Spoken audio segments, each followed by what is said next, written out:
We're live. We are? It is that time. We're, who said that? We're filming? Yeah. Hi folks, welcome. Merry Christmas, Happy New Year. This is our Boxing Day extravaganza on benches. I'm running out of room.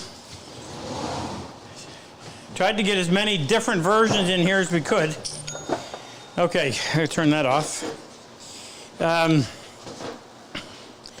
Seems like every time we try to be ready on time, I find more things to do at the last second.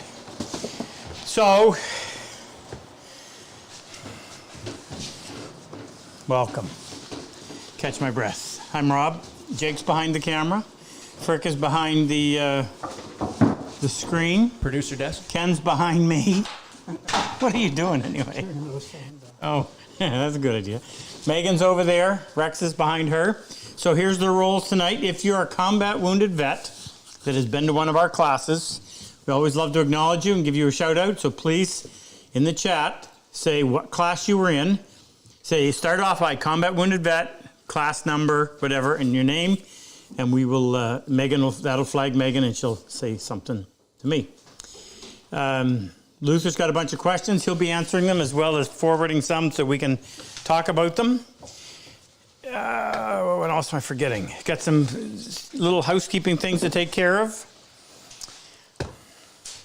Oh, this is, I'll remind you several times today, this is our Boxing Day. So Boxing Day, Ken, do you know the history of Boxing Day enough to explain it? Well, it's an I don't know, a little English tradition. Can they hear? I can't hear them, can they? No. Come over beside somebody. No, I don't. Okay. All right, so I'm pretty sure, based on my experience with MASH, that Boxing Day, which is an English holiday, it's the day after Christmas, was the officers and the enlisted men would switch places. So if you were a colonel, you became in charge of the mess, and vice versa. So anyway, it's a paid holiday in Canada, like we need another one. So we're having a Boxing Day special, so 15% off everything on the site until midnight. Well, whose time, Easton? Not everything.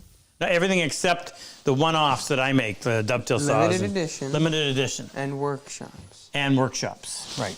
All the other merchandise. Want to say special hi to Angie. In fact, I'll start off right away. So if you don't know who Angie is Ken's cousin. And this is Angie. Angie and her sister Lynn they're on. Hi, Ange. Hello, Lynn. They put our T-shirts together. So if you want to promote the Purple Heart Project, we have Wood for Good. This was Angie's pick from the color. Wood doing good. And Wood is good. The Purple Heart logo's on the other side.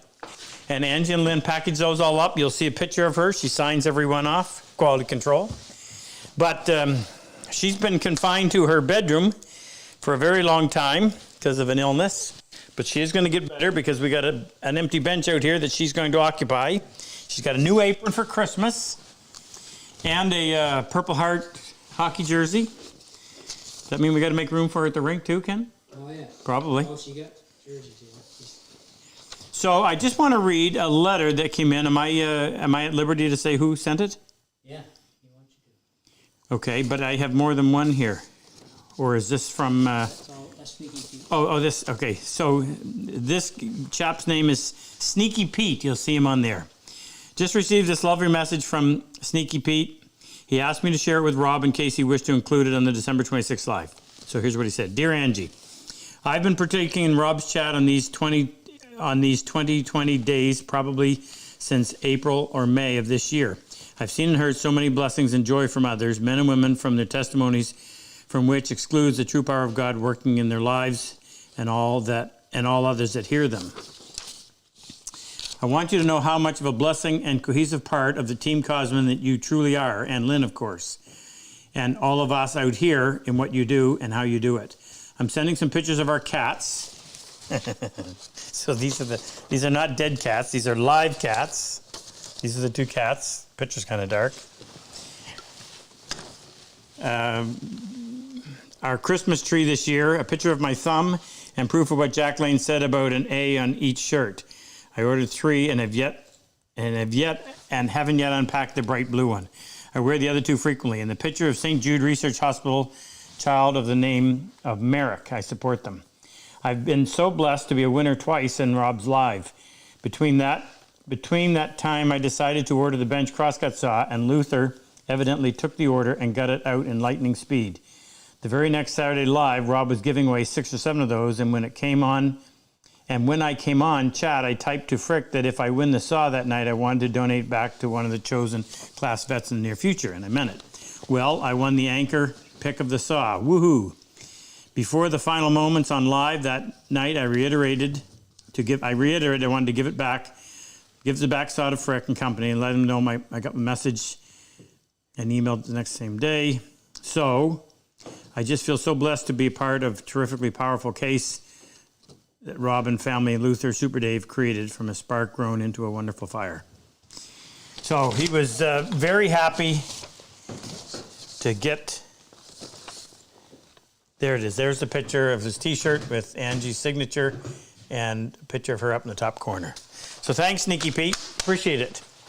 Now, I know, I'll just space these out. So I'm going to save this. This is a present I got from Angie. I haven't opened it yet. I'm going to do that a little bit later. I'll stop and break. I also got another present here I got to tell you about. But I want to wait till our numbers build up. First, have we got a question I can get started with? None? Not even on the live? No. Luther's working on it. Let's just talk workbenches. All right. So I'm going to go over the 4 different benches that we have, and then I'll just entertain your questions.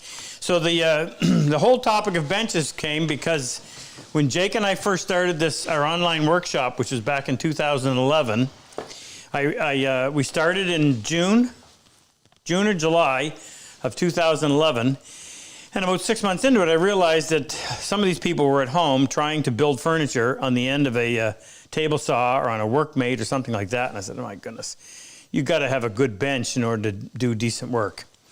But I also realized that building a bench like this, which was the bench that we actually built, is a daunting task. And if you're just getting started in this or you have limited skill at this point, how are you going to do it? How are you going to cut these huge dovetails, mortise and tenon? There's a ton of joinery in this thing, not to mention the sheer size of it. And if you're working by yourself, I don't remember what this thing weighs, but it takes 2 people to move it around. Well, you really need a bench in order to build a bench. So I don't know how I came up with this idea, but I developed a bench that could be built in a weekend with minimal tools at minimal cost. So that's where the Cosmon bench came from, and this is it. Some of you have already seen it, so I apologize for hitting me with this for the 5th or 6th time. But this actually was originally going to be an assembly bench, which means it didn't have a vise on it, didn't have dog holes. We were just going to use pipe clamps to hold things to it when you're cutting dovetails or whatever, but it gave you a big flat work surface. And then shortly after that, I thought, why couldn't we turn this into a bench? And we did. Now, just real quick, it's made up out of MDF, which is medium density fiberboard, if you don't already know that. And medium density fiberboard is just wood fiber that's broken down. Actually, I think it's chemically broken down and then glued back together under heat and pressure. And when you glue 3 pieces together, you end up with one big, thick 3-inch piece that is stable, it doesn't move, and it's strong when it's in a big chunk like this, and it's heavy. All things that you want in a workbench. The base was built out of 5/8-inch Baltic birch plywood, and the big advantage of Baltic birch plywood is instead of having a cheaper wood for the inner core, in a lot of cases they use a weed, it's actually birch plywood, multiple layers, all glued together. So the stuff you see on the outside is the same stuff you see on the inside. Very good quality plywood. When glued together, it becomes a big 2¼ inch thick piece of plywood. And the way you build it is very interesting in that it's like Lego and just easy to build, very few materials. So this is a great starter bench, and anybody can do it. Now, I field lots of questions from people, but well, what if I were to do this, or what if I do that too? Listen, the whole idea behind this was get a bench so you can get started.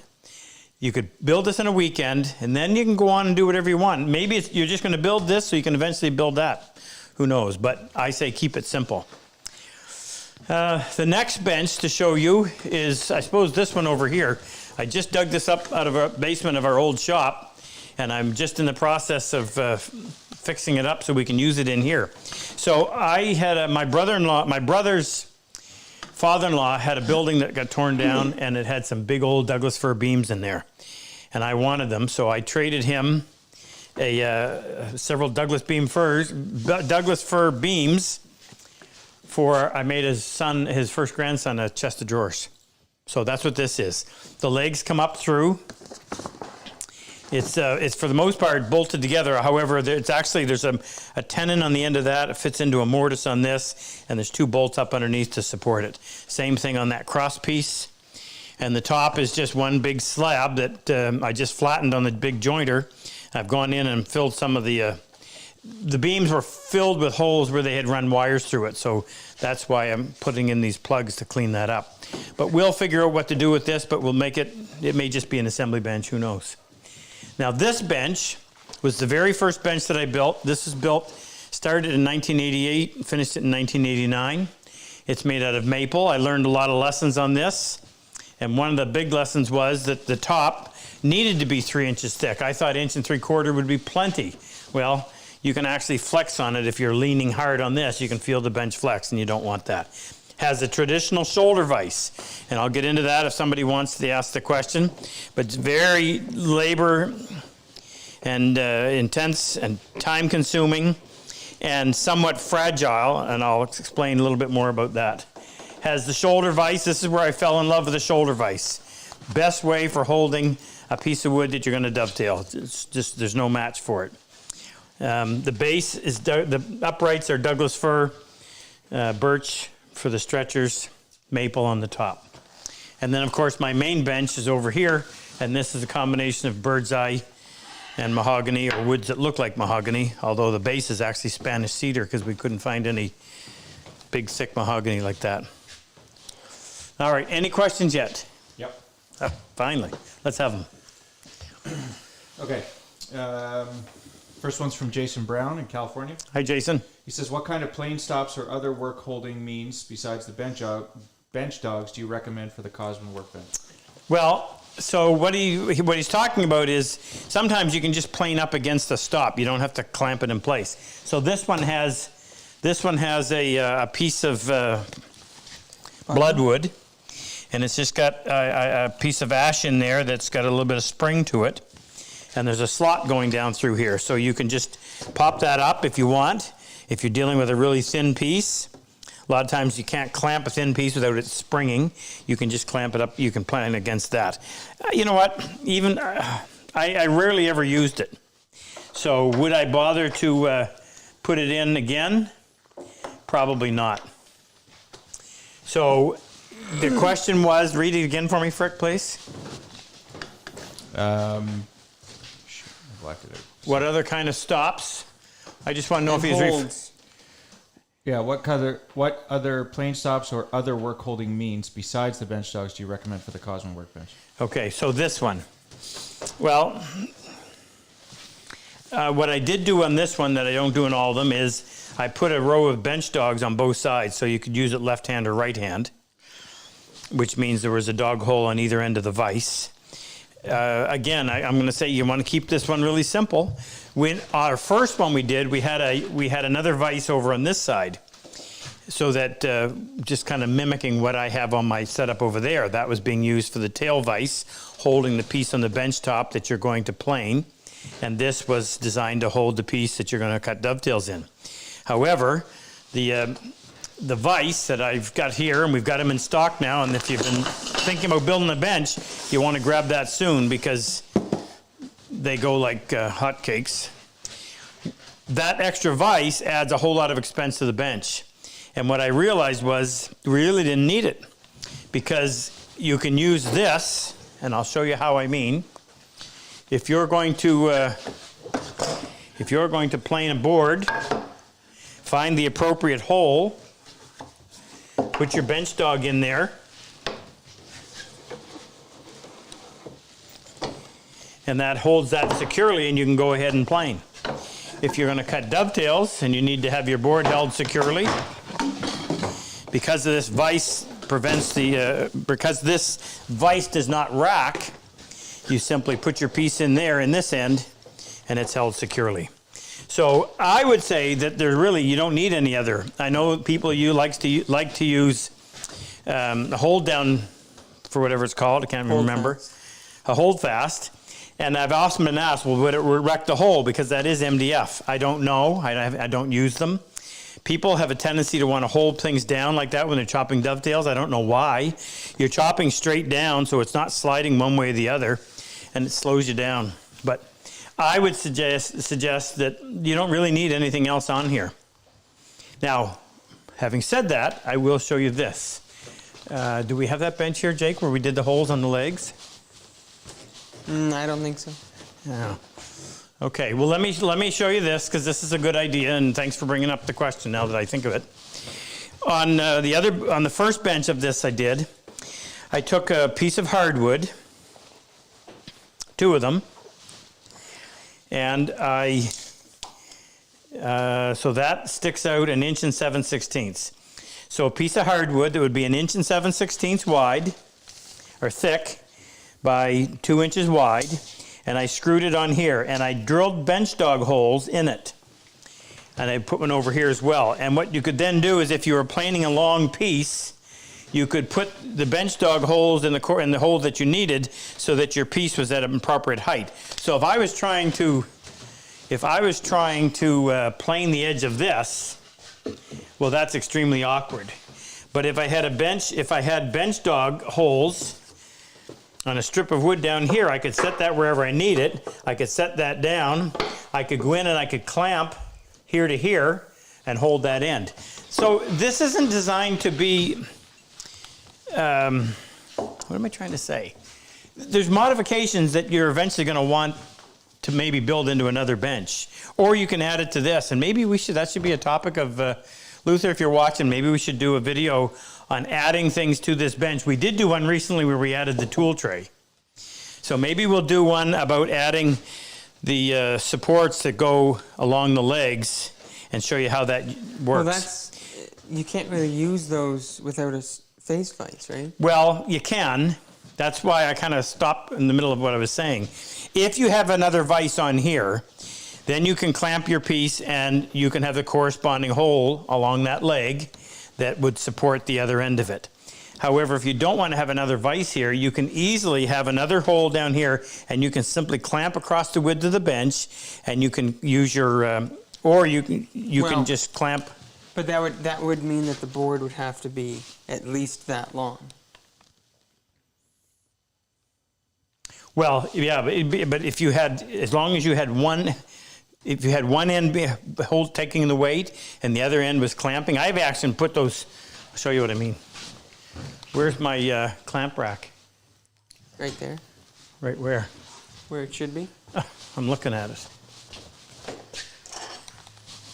I've gone in and used a small clamp like that and just gone up in that hole and used that to clamp to hold of something.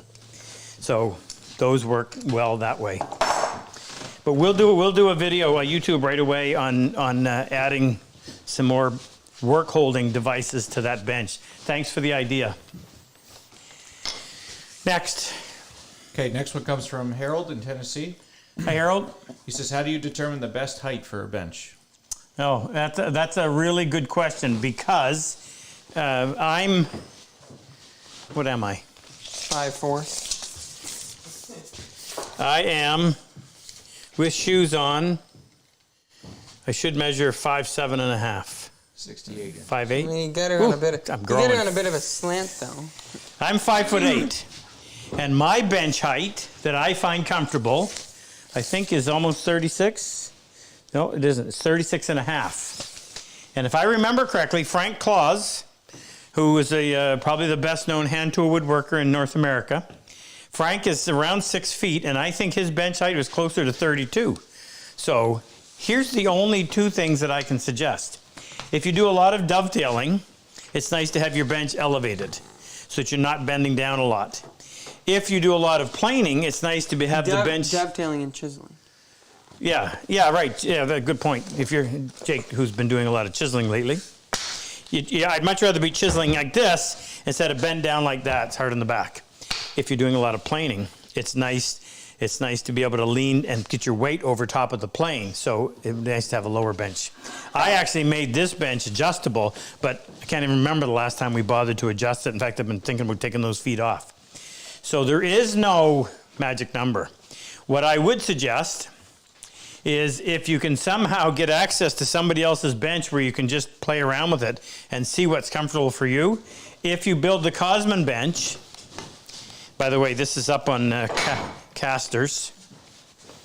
And I gotta give a big shout out tonight to Willie, our Wonder Man, who does so much fabricating for us and makes those bench dogs, or those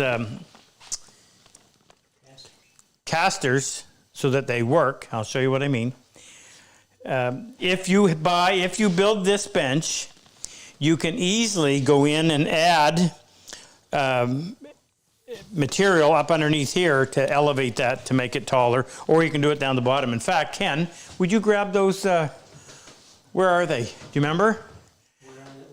The sleeves that we use to elevate the bench. I think they're over in the other shop. That wouldn't be as much of a solution. No, it's temporary, but this is all about what do you do to get it so you can work with it. I think your idea of putting something just check, underneath... there might be some out there. What? I think the idea of putting something underneath the top would be a better alternative for adjusting it a little bit to determine... Well, you got to get to a point where you know what you want. If Ken can find them, I'll show you what we use, and we always keep them handy so that when we get tall soldiers in here, we can accommodate them. But other than that, there is no magic number, and you've got to find out what works for you. So I would suggest you probably start off with my tape. If you're under 6 feet, I would suggest that you aim for a height of, what do we make these at? Should be 36. 35? 34 3/4. So aim for somewhere, if you're over 6 feet, I'd say make your bench a little bit bigger than 36 high and then adjust from there. And if you're under 6 feet, make it under 36 inches, and you can, how do you make it shorter or lower? Yeah, you might want to make it even shorter than that. Maybe go for 32 and then add to it from that. Okay. Another good video topic is bench height. Next, Frick. Next one comes from Casper in East Jordan, Michigan. Not Wyoming? There's a Wyoming, Casper. I have an MDF top layer for my bench and I wish to seal it. What would you recommend for sealing it? Thanks, and have a happy new year. Happy New Year to you too, Casper. We've done two different types. We used... I'm going to repeat that again. I didn't know my microphone was on mute. Oh, you asked the question and nobody heard it? I don't know if they heard it, but it was... What's your nickname? The Tech what? Guru. Tech Noob. Yeah, so Casper from East Jordan, Michigan said, I have an MDF top layer for my bench and I wish to seal it. What would you recommend for sealing it? Thanks and have a happy new year. Okay, so the material that we started off using, does anybody know what happened to it? I got it. Well, you found it? Great, Ken, thank you. Before I answer this, let me show you this. So there's what we did. We just took, these are the 4 pieces of plywood that we just glued together. And all we did was just screw on a couple pieces of plywood on the opposite sides, and there's just enough friction so when you lift your bench up, you can slide that right underneath, one on front, one on back, and that will give you the extra height, and then you can experiment from that. So the first time we built this bench, we oiled the MDF, and we used this, Tung oil, circa 1850. Yeah, probably did, meaning we probably added about 15% lacquer paint thinner to it. The only downside to that is that the edge of the MDF just continuously soaks it in. I don't know, you probably look at 10 or 12 coats before it would stop just sucking it in. And it takes a day to dry. So, you know, you put a coat on and you got to wait a day, and it's going to drag it out 4 or 5 days just doing that. After that, we started using lacquer, spray-on lacquer. And what I do when I spray it on the top is I'll just spray the edges. I'll spray the edges and it dries within 20 minutes, so you can just keep spraying the edges. Get 4 or 5 coats sprayed on the edges, and then spray the top and the bottom. And they probably get 3 coats. And you can do all of that in an afternoon. So that is what I would recommend. Just a quick note, our draws for tonight. So we do this, we run these programs, and Luther is going to give us the number tonight. We're going to announce how much we've raised this year to date for Purple Heart. You'll be astounded. So we use these broadcasts as a means of both raising awareness of our Purple Heart project, where we bring in combat wounded veterans 6 times a year in a normal year, and provide them with 6-day training of hand tool workshop, woodworking. We send each vet home with about $3,500 worth of premium tools. And thanks to the bench brigade that I'll talk a little bit about later, they'll have to actually have a bench just like that waiting for them at home. So for every $1,000 increment that we get in donations tonight, we are going to give away. Did you bring them out, Ken? Where? Table saw? The chisels? A quarter, half, and a 3/4, please. We're going to give away 3 IBC chisels, a quarter, a half, and a 3/4. So 1 set at every $1,000 increment. We're also giving away tonight a dead cat sweater, becoming famous in these parts. Warmest thing you'll ever put on. A naughty girl. I'll say no more. And Captain's Always Right, and I'm the Captain hoodie. So we'll do those draws at the end. All you got to do is just click on the link. You don't have to make a donation in order to get in the draw. Big thank you to Santa Claus and Mrs. Claus who provide that, as well as Moose who provides us with the garments. Thank you, folks. Frick? All right, Bill Goodman in Hi, Bill. Sanibel, Florida. He says, is there a face vise that does not rack? Yeah. Boy, these guys are starting to sound like plants. So, let me tell you the story. I started off, when we first started teaching classes out in Niagara Falls, we had to provide our own benches.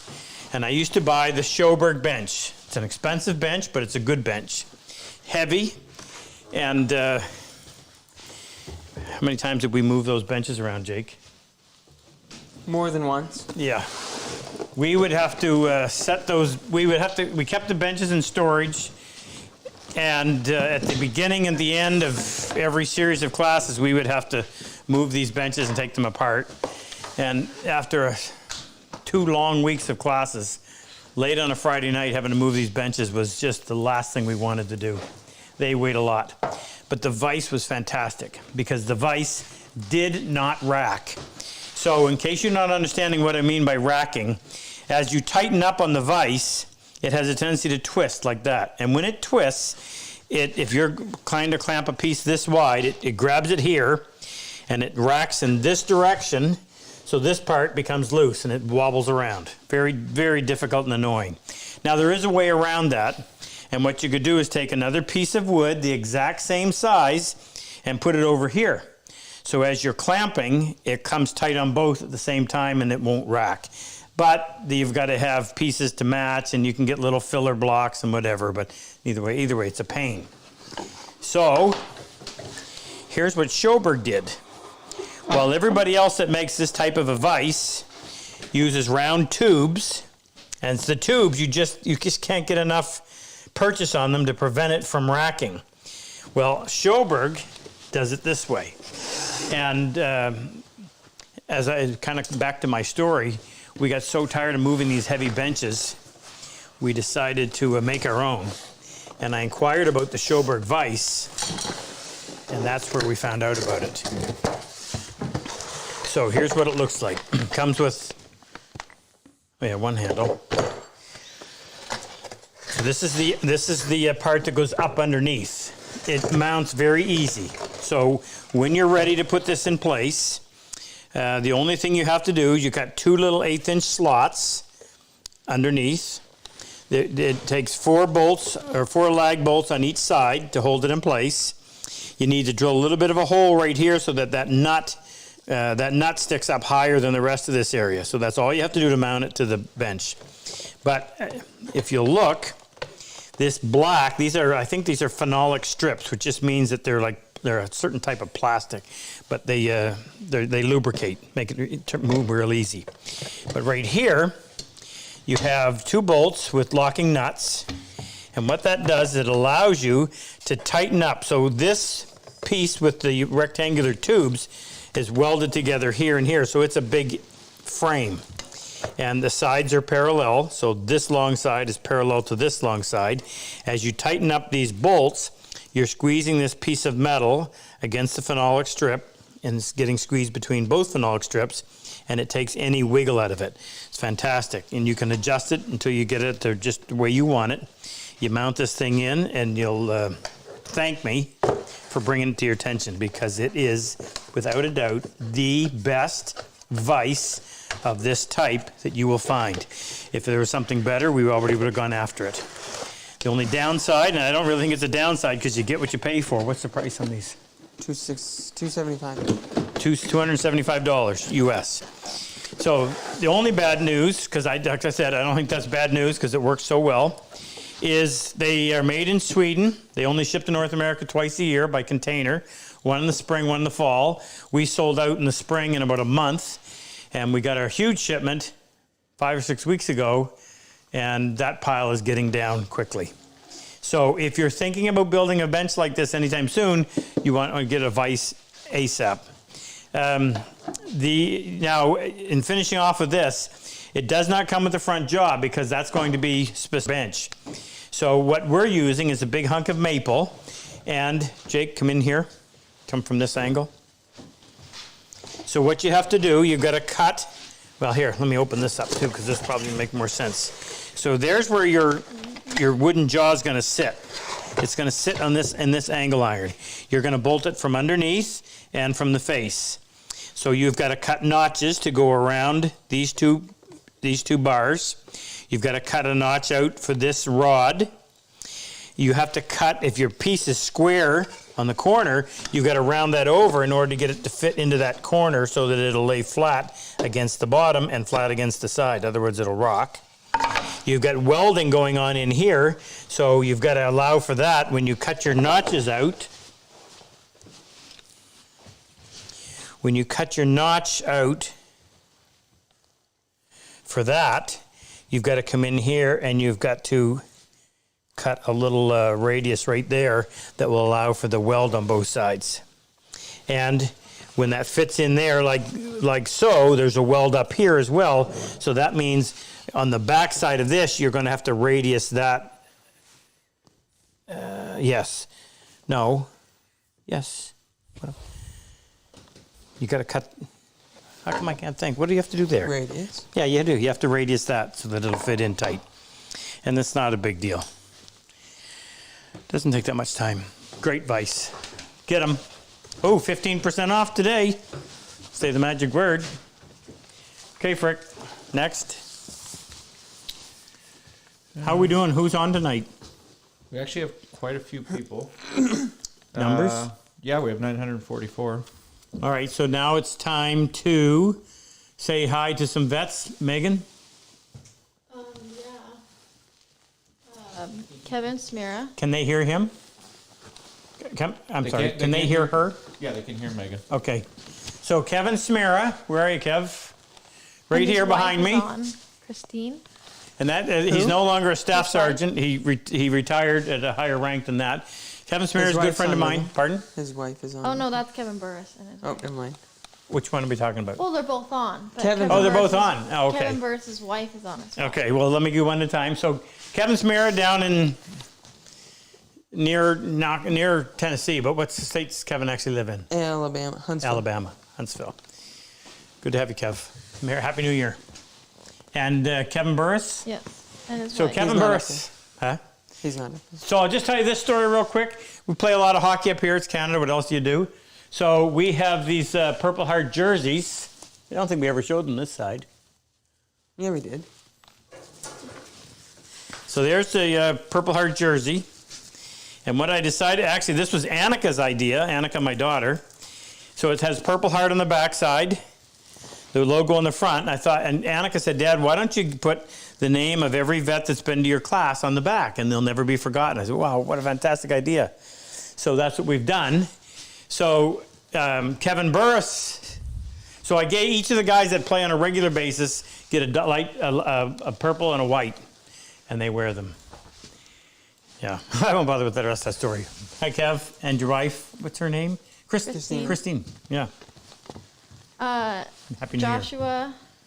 Josh Bryant. Oh, Josh Bryant's on from BC. Mm-hmm. Josh. So Josh has a great idea, and I'm gonna just promote it. He's brought this up to me. What we're gonna encourage the vets that have been in the class to do to get them back and working on their bench is somehow we're gonna figure out a way to have a store where they will the stuff that they decide to make and sell, and the proceeds will go to supporting the Purple Heart Project. So this was Josh's idea. I think it's fantastic. We need to give it legs. So if you're interested, if you're a combat wounded vet that has been to our class and you would like to participate in this, get on that. There's a face. No, what is it? What did Jake Tarola put together? Yeah, he did. What are you shaking your head about? Oh, you can't just add yourself to that. That's why I'm shaking my head. Why? Well, it's like a group chat. Well, who do I have to ask in order to get into it?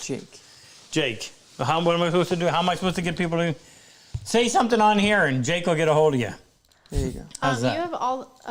This isn't all the jerseys, huh? No, because we've got one full set of jerseys, 2 full sets of jerseys that are out, and these are the extra ones that we use on a different day. Josh Ryan said he hadn't seen his name on one. Oh, yet. he's on one. I'll get a picture and send it to you. I've been trying to do that. Anybody else? Ray Door's on. Hey, Ray. Cool Ray from Mississippi. Yes. Louisiana. I get those Super two Dave mixed up. said, Rob, sorry, you're not cool enough to be part of the group. Thank you, Dave. Just for that, we may show a picture later David. on. Yeah. Don't make us go upstairs, He David. said- Yeah, don't make us go upstairs. He said his mom's on. He can't. We're not allowed to.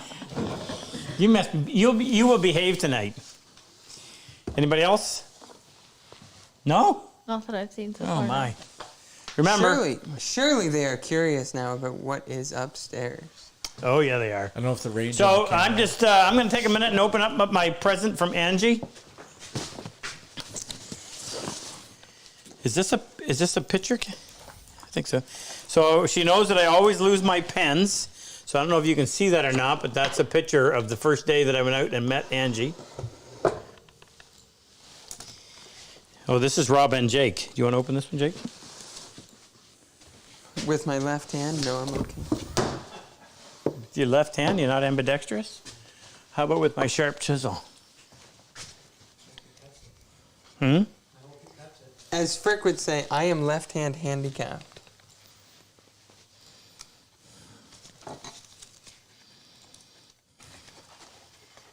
Oh, look at that. Cool. Calendar. One for my office and one for Jake's.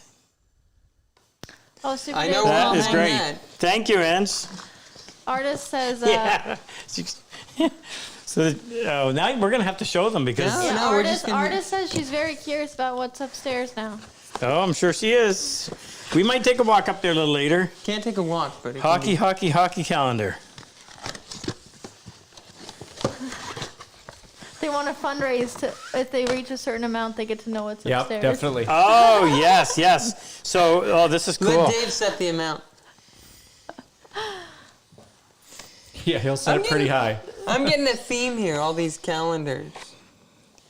Well, we're all hoping 2021 is a banner year and we get all of our vets back. If it does work out, we've got 8 classes planned instead of the normal 6. So, Ken, did you get into my... They were good. A mouse. I only looked down from the top and when I saw that...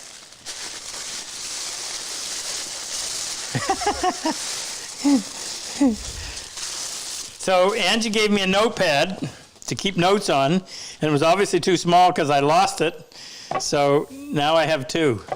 Let's see how long they can last. That's awesome. I'm always searching for a notepad. So this is a card.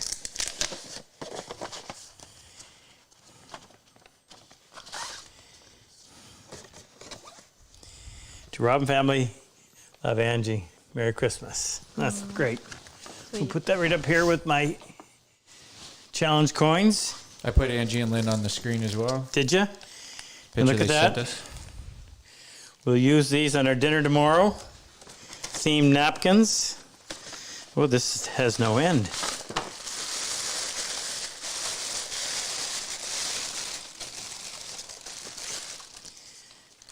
Oh, look at that. An ornament.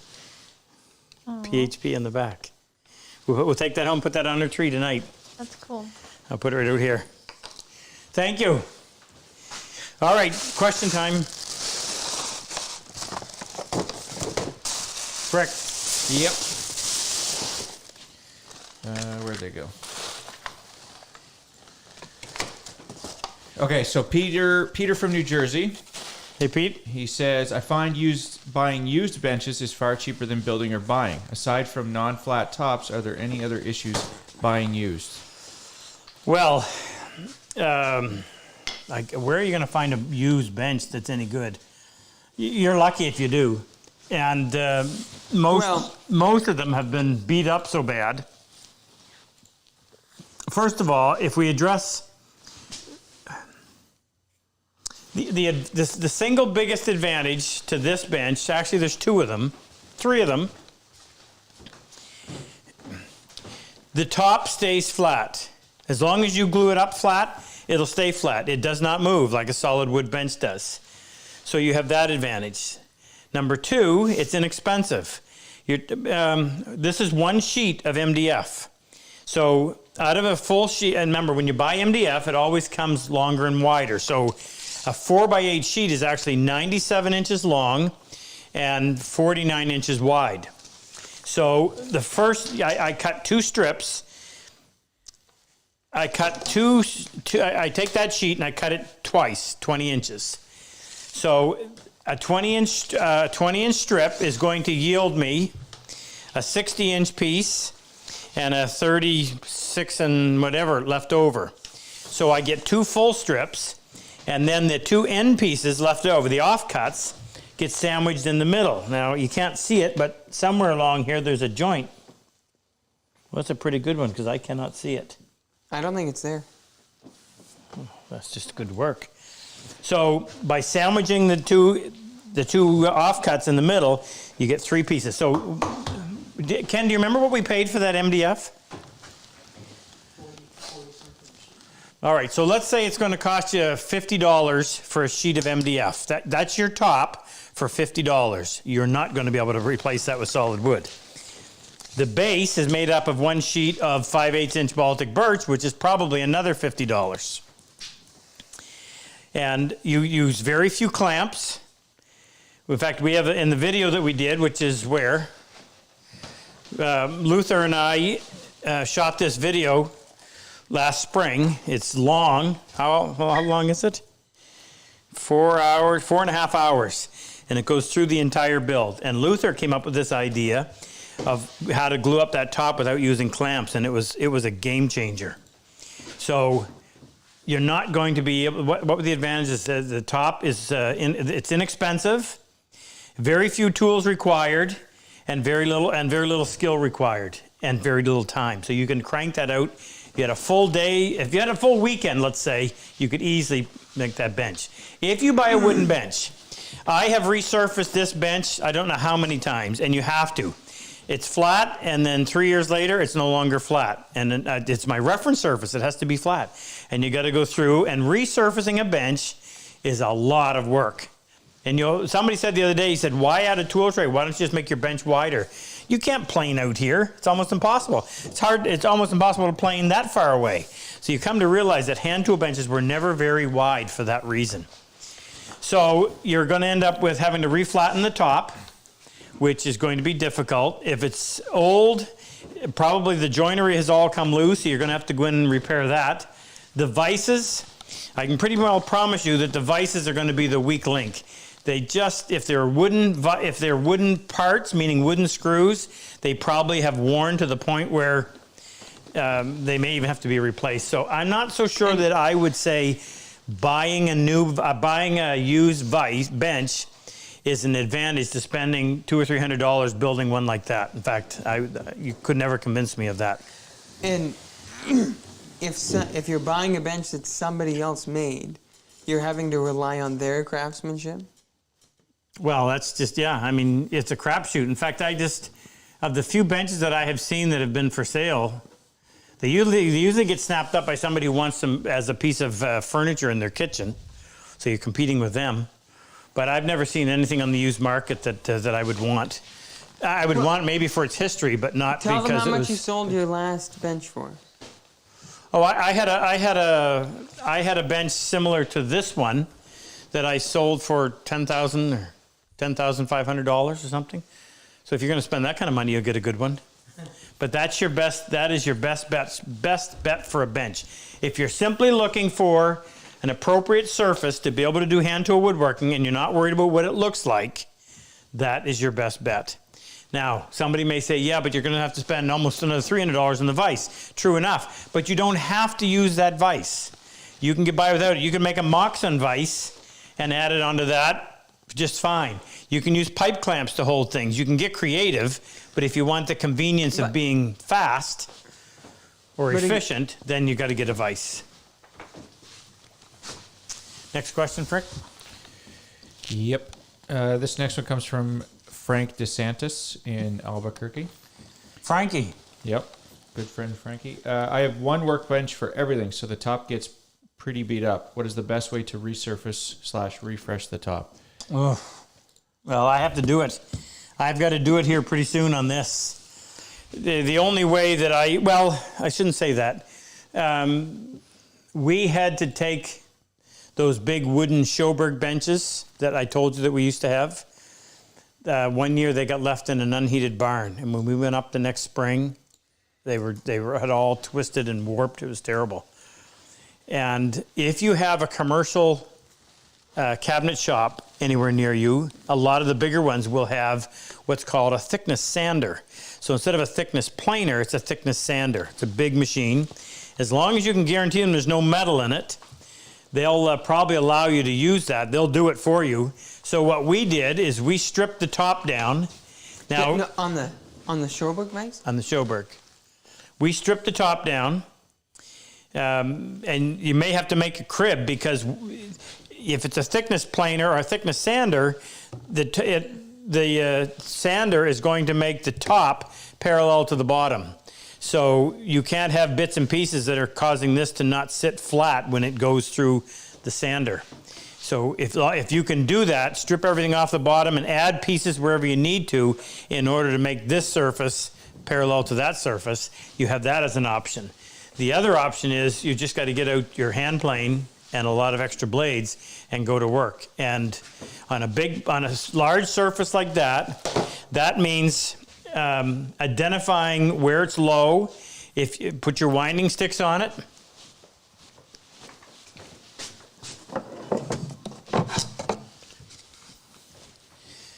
Can't even use these anymore because that piece got broken. Put your winding sticks on and find out. First of all, find out if you got a high spot in the middle. I don't. Yeah, that's not bad. And see if it's at a wind or twist. If it is, if you got a high corner, then you're going to have to work on that high corner and this high corner. And you typically would go on a diagonal. It's a ton of work. It may convince you that not to make a wood top workbench again. If you're talking about MDF, go make another MDF top. Or I noticed one of the guys in the back said we use them in here. If you look back here, this is Ken's. Ken, is that your bench? Is that the one I got? Is that yours? So Ken works here, and Harold works here, and Ian works here. Am I missing anybody? Right in this area? And so they each have one of these benches. And somebody put another piece just that's standing up back there. Actually, I moved it for some reason. Just a loose piece of 1-inch MDF laying on the top just as a means of protecting it. So, but I mean, MDF is cheap enough. If you destroy the top, go make another top. It's not worth trying to go in and fix MDF. Once you break through that hard skin on MDF, you're into a soft inner core. Now, I will tell you this. Whenever we were done with a class, there would always be some saw cuts where the guys were practicing the dovetails and they were practicing cutting into my bench.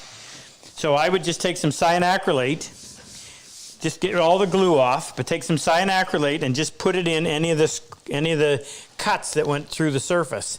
And then just a little bit of sanding after the cyanacrylate sets up. Cyanacrylate, in case you don't know, is super glue. I'll show you what I mean. And when you put this stuff into MDF and it hardens, it just makes it really stiff. So this is the one that I use. It's made by Titebond. It comes in thin, medium, and thick. That's just viscosity. That's like water. Thin is like syrup, maple syrup, good maple syrup. And thick is like corn syrup. So you use the thin, it'll just soak right into there. You can use the accelerator. They have a product, although it stinks, that you would just spray that on and it'll cause this to set up instantly.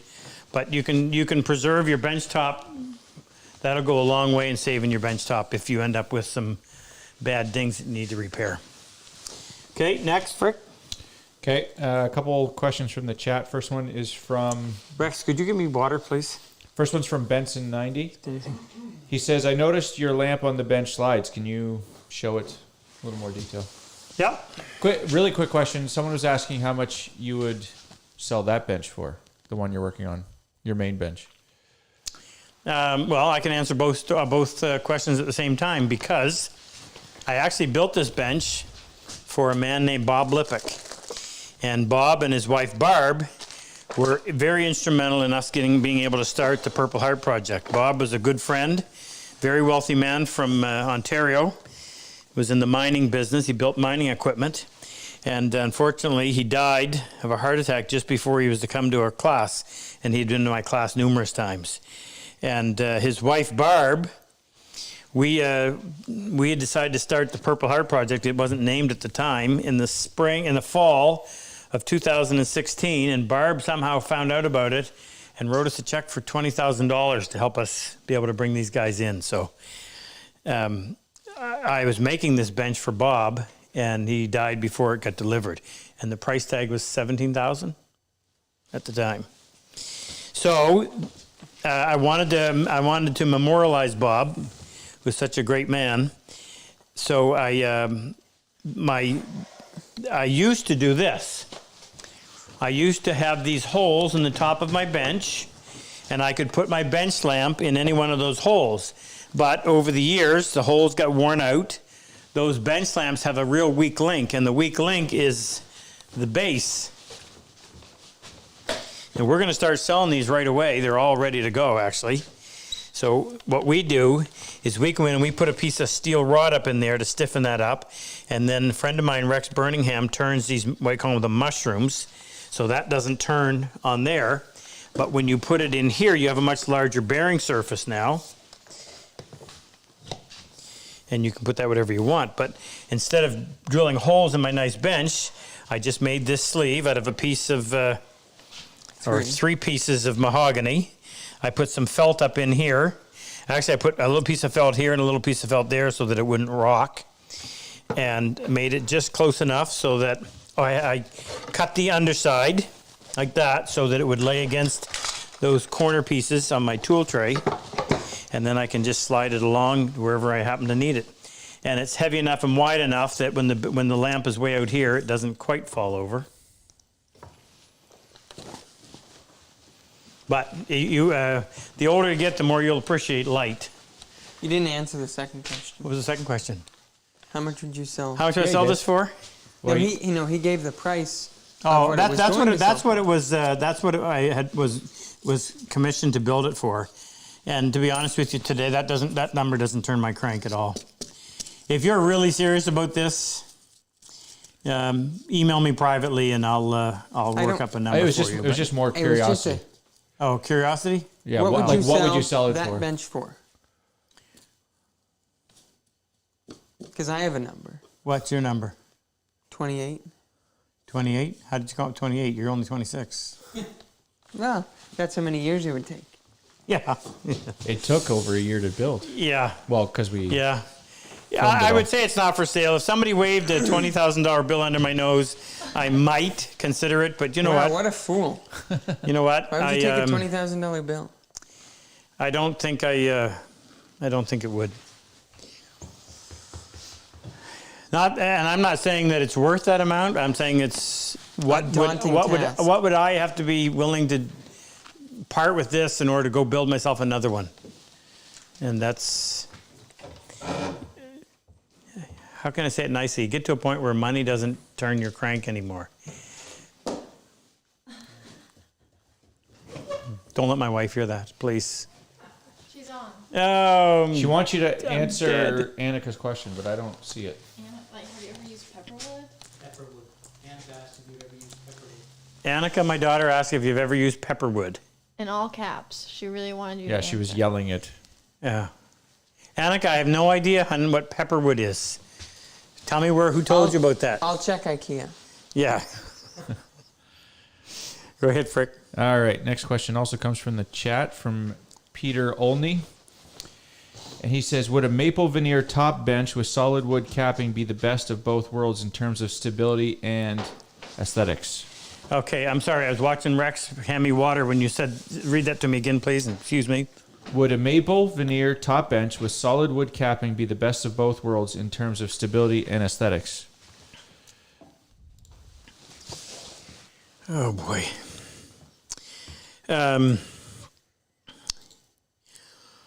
You know, I field questions every week about how they could alter that bench.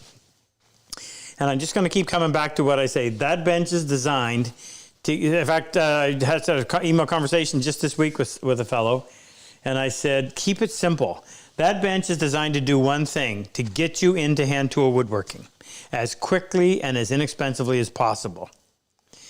If you don't have a bench right now to work on and you want to get involved in hand tool woodworking, you have to have a bench. That bench will get you there in one weekend. If you want to add things to it afterwards, fine, but I would suggest build that bench just as it is, really simple, really fast. And instead of building something with veneer here and there, then plan to, at some point down the road, build yourself a premium bench like this once you've mastered some of the joinery that's going to enable you to do it. That bench then becomes your assembly bench. Now, let me explain what I mean, because that's what the original intent was. If you're building a chest of drawers, and we all have children or grandchildren, presumably, and you're trying to clamp up this chest of drawers, it is extremely difficult, and I know because I've done it numerous times, to try to hold clamps horizontally, front and back. How do you clamp in the middle? Well, you make an assembly bench like this, and this big solid top. You take the tool tray off, it's easy to come off, and you lay your chest of drawers on its side.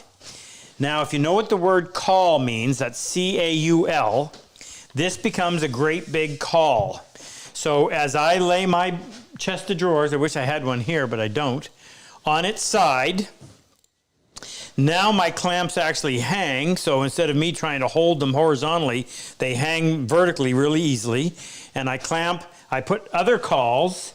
Now, what I mean by other cauls is I would sometimes take a piece of lumber like this, and I would lay a thin strip of wood right down through the middle of the chest of drawers. And then I would put a block of wood like this right over one drawer divider, and another one over the next drawer divider, and another one over the next drawer divider. Now, hanging my clamps from here to underneath here, front and back, as I start to clamp them up, that little thin strip of wood running down the middle is going to put clamping pressure in the middle, and as you pull this down, this will eventually come down and touch the case on this side, and it'll touch the case on that side, all the while keeping pressure in the middle. And because gravity is working in your favor, you can do it by yourself. You don't have to have 3 other people holding clamps for you. So this becomes a great assembly bench. So no reason to fancy it up because it's ultimately going to be your assembly bench. 1,000 viewers. Hello, folks. At 8, we're going to stop with a very special little... It is 8. It is 8? It's 8:02. Okay, so let me just, Jake, just move a little bit. So I want to... Huh? Annika's wood. Annika's wood? It's Oregon myrtle wood. Oh, myrtle wood, yes. So the only piece of myrtle wood I have is I spent 2 years in Oregon, and when I came home, I brought my parents a clock made out of myrtle wood. So in your grandparents' house, there is a clock made out of a slab of myrtle wood. Pepperwood.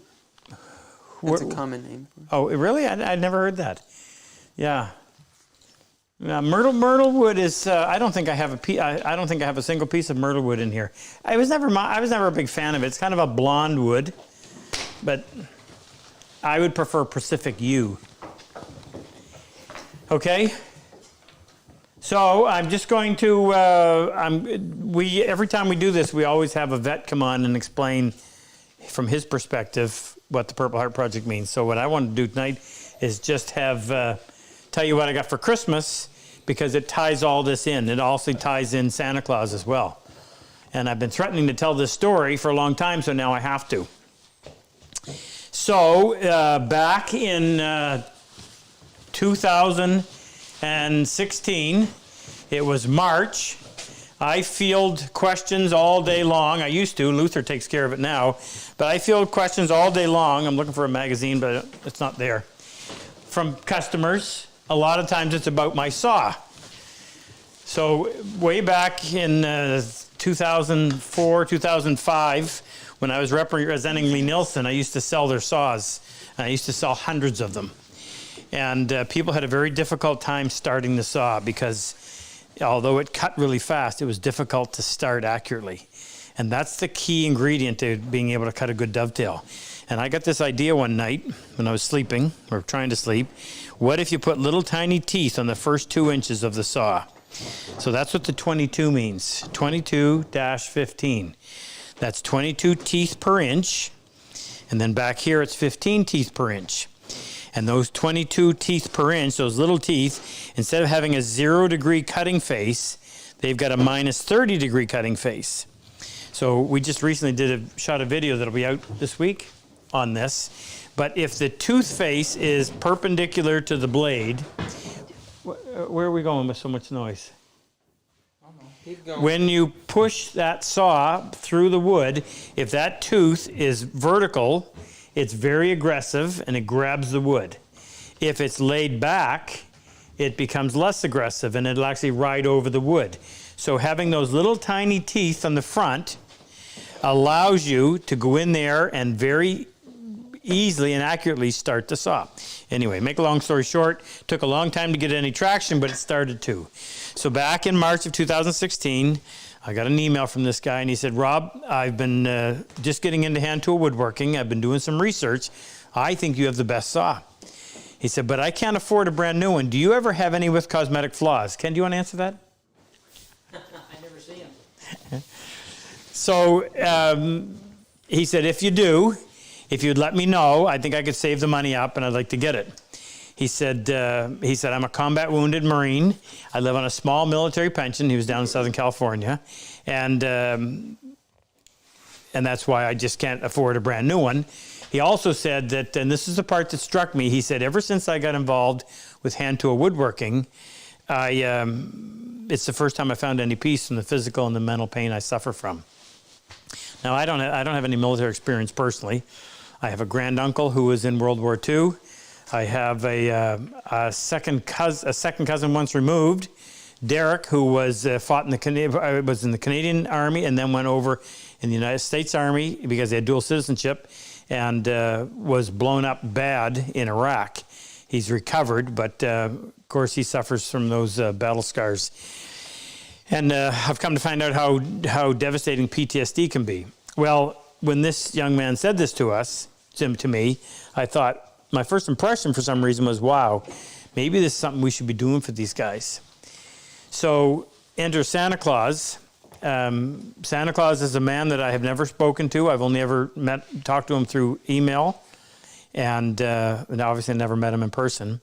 But he had just come into my life about a year before, and he just would send us money all the time and say, Rob, just give tools away. I'll pay for it. You just give it away. Great. Made people happy. So we had done that for an entire year. And then when this young man contacted me, I fired an email off to Santa Claus right away. First person I told, actually. And I said, we've helped a lot of people, but here's somebody that really deserves our help. So within about an hour, I got a response back. And he said, why don't you contact him and tell him he's coming to Canada to spend a week with you. I'll cover it. So I called Jesse back. I got a hold of Jesse. That was the name of the combat wounded Marine. And I told Jesse, I said, I told him what we were going to do. We were going to bring him here. Of course, he was floored. One point, he asked me if I'd talk to his family and tell them because they didn't believe him. Anyway, we got him a bunch of tools, and we did everything we could for him. We got him, the time came to bring him to a class. We got him as far as Niagara Falls, but because of some things that had happened earlier in his life that had long since been taken care of, he got refused entry into Canada at the border. What a terrible thing. Luther had been there with me. He had come to the class as a student, and because I had forgotten my passport, I couldn't cross the border to go pick Jesse up at the Buffalo airport. So I'd asked Luther if he'd do it, and I thought, what better to have a retired colonel go pick up this Marine. I was pretty sure that Army and Marine could get along for that as long as it would take to get them across the border. Anyway, he couldn't get across the border. Luther took care of it, got him in a hotel, got him a flight for the next day to send him back home, but it was a dreadful thing. But Tony from Australia was in the class that Jesse was supposed to be in come Monday morning, and he stepped up to the plate. And because of Tony, we sent a bench to Jesse. We sent him a bunch of tools, and we did the best we could. Santa Claus, as I mentioned, was right there along with us and just made everything work. So that's who Jesse Paratus is. And I've been friends with Jesse ever since, and as Luther, and we've been up and down and up and down and up and down. Jesse is his life has come together. He's got a job, a wife, a baby, and I couldn't be happier for him.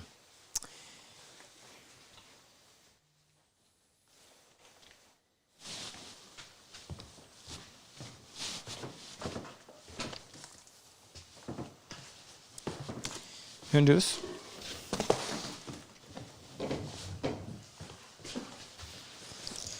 I assume you had something to do with this because a friend. I don't know the history behind this. Yeah, I don't know. I've had it in my head for a long time, and just finally decided this is the year to reach out and try to find someone to do it. So we've spent months emailing back and forth trying to make sure that it was right. And we got Jesse and pictures from Jesse and everything. So. And she's really talented. She made our, I gave her a bunch of, I want this and this and this and this, and she made it all. Who's she? Her What's her name name? is Courtney Lunt. She is from Utah. My uncle died when I was younger, and she made a painting of him for my grandma that hangs on her mantle that looks just like him and has always meant a lot to my grandma, so I knew she would do well at this. And we reached out to her, and then we were trying to decide between all the siblings what we were going to do, and she emailed me back and was like, please let me do this. So, I don't know if... Yes, this is Jesse. So we had to get everything right. Tell a little story. Yeah, so she finished it, and she sent a picture of it. And we were like, oh, that looks great. And then we sent it to Jesse, and he was like, is it too late to make a few changes? We had the hat shape wrong, The rank location wrong, and a couple other things. So we tried to... The facial hair wasn't up to regulation, but of course. But it was Jesse. But it's Jesse. And at the very bottom?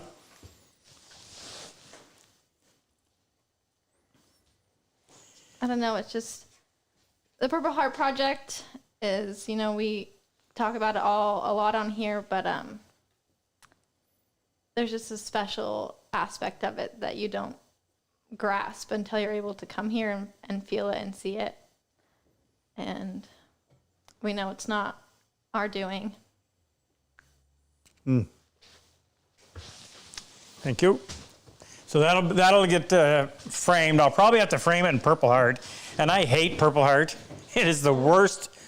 Unless we can get some purple infused, it is the absolute worst wood to work. Even though it looks pretty, and the downside is it doesn't stay purple. It eventually goes brown. But we can get purple infused maple. I'll get that, and we'll do that, and then it'll always stay purple. So we'll do a nice frame for that. So that was fantastic. They knew how to get to me. Frick, question. Math question. Whoops. A second here. All right. Next question comes from Richard Holden in Orem, Utah. Hey, Richard. And he says, if you could only afford to put one vise on your bench, do you add a tail vise or a shoulder vise? No, tail. Tail. Oh, Ken, do me a favor and go get me one each of the premium hardware. Can we bring that bench over here? Oh, you getting tired of walking? Well, yeah. I didn't know this was going to be the most talked about one of the night. You know what I'm talking about, Ken? Yeah. Where's the muscle?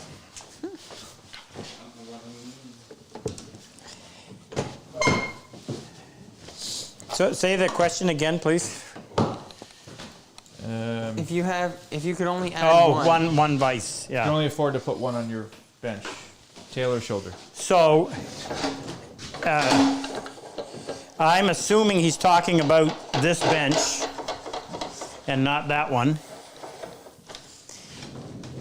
In the original bench that we built, we had a vise over here, which you would call a shoulder vise, and we had the one in the back, which you call a tail vise.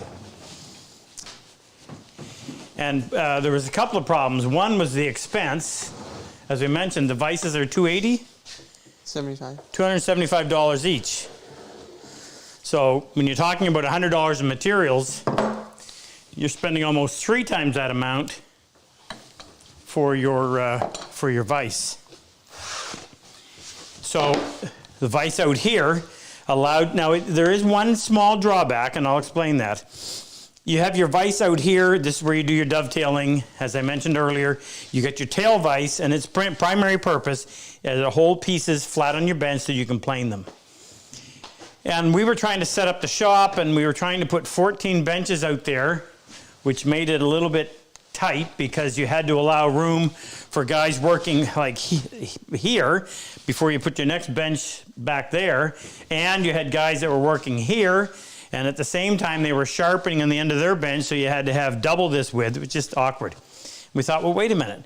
If we took the vise off of here, if you can use this as your tail vise, you can use this just as easy to cut your dovetails as your shoulder vise. So for that reason, I tell you, you only really need one vise. It's not a big deal to put the second vise on here. You just have to cut the profile, the shallow profile. That profile has to be cut out of this stretcher, and you can mount it on that side. But you can certainly live comfortably with just the tail vise. Do you want to explain why they would want a face and? Oh yeah, right. So the one advantage to having a vise over here is that you can clamp boards in it like that to plane that are long. Now you can do it out here too. And in our class, we are typically, in the class we teach where we use these vices, we typically are using boards that are 24 to 30 inches long, nothing any longer. One of each, Ken, are you going to get? Is there no tail vices out there, Jake? They're in the overflow right next to the Schobergs, and I think it's on the bottom shelf, and they're intermingled with the shoulder. If you're planing a piece that's up to 30 inches, you can easily plane it this way. But if you've got a really long piece, well, that's going to be far more difficult. Well, and the disadvantage is you're planing across its width, the bench's width. Now, mind you, this bench is on wheels right now. It's pretty stable this way, but it's going to be a lot more stable in this direction. If you had a vise here, and you had that strip I talked about where you can take an extra bench dog, and you can mount it in any of several holes down through here. Then you can secure your board over here, and it's resting on that, and you can plane. Excuse me.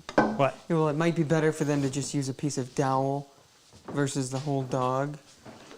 Yeah, isn't that what we did? Yeah, but you're just explaining that No. they can use the dog. Right. You wouldn't want. Yeah, you don't have to drill a 8-inch hole through there. You can just use a piece of, that's right too, like this. Well here, this is a great example. So this is called a bench slave. This would be the traditional way of doing it. So if you're using my style of bench and you're wanting to plane a long board, you have your bench slave here. Let me just show you. It's always nicer to actually see it being done. So if I had to plane the long edge of this, it's a little too, especially if you're my height, that's an awkward height to try to plane. So what I would do is I would put the board in the vise, resting it on the pin, and I have the ability to adjust the height, and now I can go ahead and plane. It's well supported. So what I'm suggesting to you is this same type of an affair, and I think the reason, I remember the reason now, when we build these, instead of using clamps, we use a staple gun to staple these together, and that acts as your clamp while the glue's drying. Well, if you go in there and try to drill into that afterwards, you know you're going to hit staples. So what I did is I took a second piece of wood, which was this length and this thickness and this width, and drilled the holes in it so you could just take and put these pegs anywhere you need them. That was that deal. Next, Frick. Next one. Patrick from Hamburg, Germany wants to know, why is Rob using a tail vise and not an end vise with two parallel lines of dog holes? Okay, say that again, please. Why is Rob using a tail vise and not an end vise with two parallel lines of dog holes? I'm not getting that. Okay. I got Try asking it again in a different way, but I'm not quite sure what you're getting at on that. Okay, so another one comes from Robert Battle in the chat. Robert? He says, Rob, I've built the Cosmon bench and found myself while planing tipping it on the vise end. Am I pushing too hard, or do you see this a lot in your classes? Tipping it on the vise end. So he's planing and it's tipping. Wow. Well, which way is he planing? So let's just experiment. You need to have 14 inches overhang. In order to mount this bench, this vise, you need a 14-inch overhang. I keep looking at Frick. He's a tractor. I keep You're seeing hoping- him in hoping- that naughty girl shirt.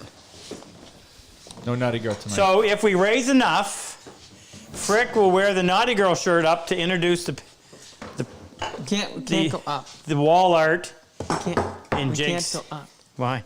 the It range has to won't. come. Oh, okay. Rex will grab it. It's Rex's Okay, baby. so If how we much? raise enough. Now, so this is I cannot put enough weight on this bench to tip it. So unless he's talking about tipping it even that sideways, I don't know how.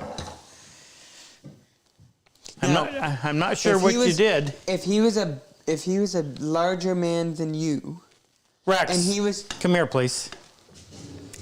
planing in this direction. Sit on here. Sit on there. Whoa now. Well, we don't want it to break. Okay. So Rex is like about 140. What are you, 140? Times Kilos? 2. 140 kilos, and he can't tip it over. So I don't know what you did, if that's the way, even that way. Now, hopefully you did this. I cut a little recess. Can't see it very well. I cut a little recess that starts here and ends 3 inches before the other side, so that your base is actually sitting on 4 pads. If you don't do that, most basement floors, most garage floors aren't flat enough to keep that from rocking. But with 4 pads, you can easily go in there and just shim one and it'll keep it nice and stable. So, best I can do on that question. Next, Frick. Oh, we should stop real quick. I want to introduce these. So, obviously what we do, the reason we do this is to raise funds. Did we get a number yet to tell them how much we've raised? Yes, I have that number here. So, we have been, this has become a great way to raise awareness. We've had a record number of applications from combat wounded vets. And if you know of one or if you are one, you're welcome to apply to our program. We have a few on tonight that have applied. Yes? Yes. I'm going to get an update here in a minute. Let me say what I'm going to say and then you go in and amend it, please. So you go to our website, right on the front page, on the left-hand side, PHP, and the application form is there. Now, with COVID, there's probably a little bit of an interruption in this, but I'll have Jake address that in a moment. So we use this as a way of raising awareness so we can find these guys and gals that need our help. We also need the financing. It's an expensive proposition. It costs us hundreds of thousands of dollars to do it, but I am happy to spend the money. However, the generosity that has been shown by you folks has been phenomenal. Do we have the number now? Can I say it? Don't say it, but do you have the number in front of you? I have the number, yeah.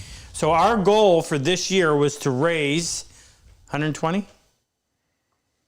Yeah. I think it was either 120 or 140,000. Probably 120 because we were only expecting 6 classes of Right. 6 in it each. And year to date, we have raised, Frick, $200,198. $200,198. Fantastic. Now, if COVID backs off and allows us to do this, we are introducing 2 extra classes this year. We normally can't do that because we're busy. And the class is a 6-day class. We run from 8, I've got lots of stuff to tell you, but our classes start from at 7:30 in the morning and go until 11 o'clock at night for 6 days, Monday to Saturday. The first Sunday is involved in going and picking them up, and the second Sunday is involved in taking them back to the airport. In every class, there is room for 7 combat wounded vets and 7 civilian positions. It's the intermingling that is so therapeutic and healing for these people. We've been able to increase the size of the class from 12 to 14. So our expenses for this next coming year are going to be higher than they would have normally been because of that. We've also increased the number of classes. Jake decided we should add an extra class so that we would be able to bring some vets in because all of 2020 vets didn't get to come because COVID shut us down. So we've moved all of those to 2021. We wanted to be able to bring in some extra. So by adding an extra class and increasing the class size, we were able to bring in an extra 13. And then this was looking so bleak, but we had what's called the Atlantic bubble. That's the 4 Atlantic provinces in Canada, Nova Scotia, New Brunswick, PEI, and Newfoundland. And you could travel within those 4 provinces without an issue.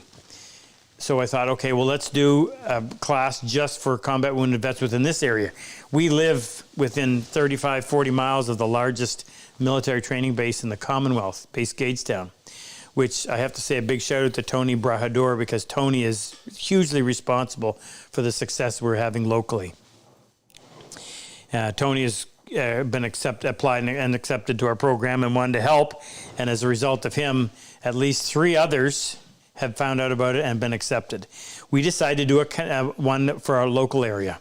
So we've tentatively got that planned for the middle of May, but our bubble got burst when there was a COVID flare-up, and we're hoping that they're going to go back.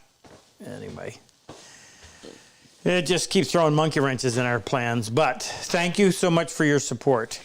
What I wanted to tell you was that as our donations increase tonight, at every $1,000 increment, we are going to give away 3.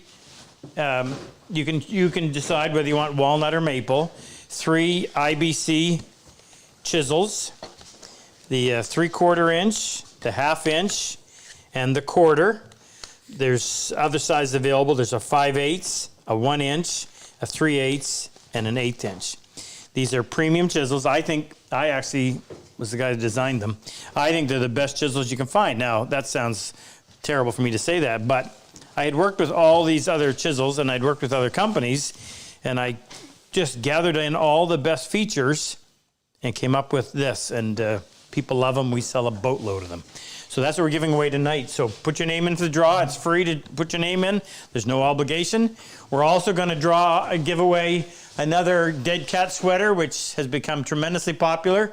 I wore this the other day. It was -12 and the wind was blowing, and that's all I was wearing for above my shirt, and I was fine. It's amazingly warm and light. It hardly weighs anything. We have, for the very special lady in your life, a naughty girl shirt. And for the guy who thinks he's the boss, but probably isn't, we have the Captain is Always Right hoodie, and on the side of the hood it says that I'm the captain in very small print, so wrong people don't see. Now, any other vets to say shout out to, Megan? Yeah, 1 second. I'm adding up donations. All right, you do that. Frick, give me a question, please. All right. Next question comes from Harry Grimnitz in Maine. Not too far Hey, from Harry. us. He says, when you apply tung oil finish to the MDF top, do you buff between coats or you just let it dry tacky? No. Good point. When you put this on, it's designed to be put on, and you can't wait very long, and you got to start wiping it off. You want to wipe off the residue. If it gets tacky, put more on right away, and hopefully it'll soften it up so you can get it off. But you don't want to let it get tacky. In fact, for that very reason, I cut it. When I say cut it, I mean on a can that size, I would add about that much paint thinner to it to thin it down so that it doesn't dry quite so fast. And play around with it a little bit and you'll get used to it. But the lacquer is so much easier. And it gives a more protective finish too, I think. Something else I want to. So I just want to, okay, give me another question, then remind me to come back to Jack Lane and give some shout outs there. Okay, so Robert Heller Jr. in the chat wants to know. Robert. He says, my tail vise sags. Is there any way to fix it? Your tail vise, this tail vise? Okay, so what I need to know is, you got to, Robert, hopefully you're still on, ask the question again and tell me what kind of a tail vise it is. Is it the Schoberg tail vise or is it some other tail vise? And I'll do my best to answer it. Another one, Frick? Can somebody kind of flag that so if he does come back on, we can get it clarified? He just answered, or he just asked that one, so he should still be here. This is a quick one. Mike Graham from Davenport, Washington. Hey, Mike. He says, round or square dog holes? Which do you prefer? If you're building this bench, remember, convenience, the round are so much easier. You can get a 1-inch bit, doesn't cost that much. Round bench dogs are easy to work with. And if you're building your own bench like this, then I prefer the square. This is probably just because it's a little more traditional. Better too. Well, I like the fact that when you're planing just against the bench dog, it doesn't move.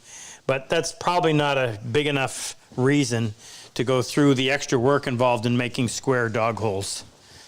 The round. And the nice thing about these Schobergs, they're made out of aluminum. They do both. They do a steel and aluminum. We only sell the aluminum because if you hit this with your plane, you're not going to destroy your plane. The aluminum is softer.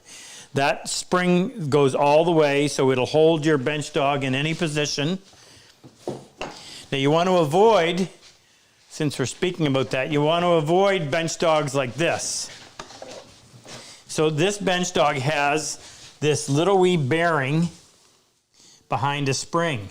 But the problem is that that's so small, and it's typically always, there's the flat spot that you're working against, so the bearing is always going to be running in the same spot. And what eventually happens is that it digs a hole in the where the bearing makes contact, and it no longer works. So that big spring makes it much more suitable for that particular function.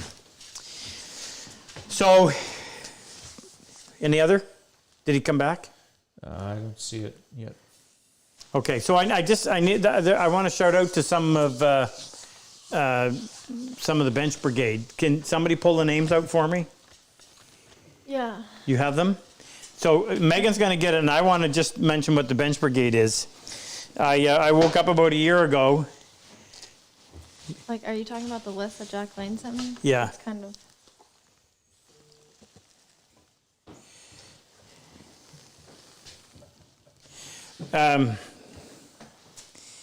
Yeah, I got to read this. I got to tell you this first. About a year ago, I woke up one night and I thought, oh my goodness, here we are. We bring these guys in. Some of them are being introduced to woodworking for the first time. We get them all excited about it. Fantastic results. Behind the sweaters are some dovetails of some first-time dovetails of some of the vets that would just blow you away. They're so good. Not Patrick Tackett. No, he was no good. Patty Zach. Who's up here? Phil. Philip Gustafson. Best dovetail I think I've ever seen. Took him about 20 minutes to do it. And over here we have Marshall Rommel, same class, incredible. We get these guys in there, we get them all excited. We send them home with all the tools. They go home with all the sharpening gear that I use, same brand. They go home with the planes. We give them a number 6, which is just like a 5.5. We give them a shoulder plane. We give them a block plane. We give them crosscuts, my dovetail saw, my crosscut saw. We give them a set of chisels. We give them a mallet. We give them a marking gauge, all of the layout tools for dovetails, mortise chisels, all the stuff they need to cut mortise and tenon. Just about everything they need to go home and build some furniture. No bench. How did I miss this? Somehow Jack Lane found out about this and asked me. He said, "Rob," he said, "Can I be in charge of this for you?" And I said, "Jack, yeah, you're a godsend because this is something that has to be done, but I cannot see how I could possibly do it myself." So Jack grabbed the bull by the horns, and he has made that an incredibly successful program. In fact, if we can get me the newspaper article, at least tell me where it is so other people can go to it and read it. Jack's got people that are just begging to be a part of this. So what they now do is civilian and some retired military volunteers procure the materials. We provide them with the vise and the plans. They build the bench and they deliver it.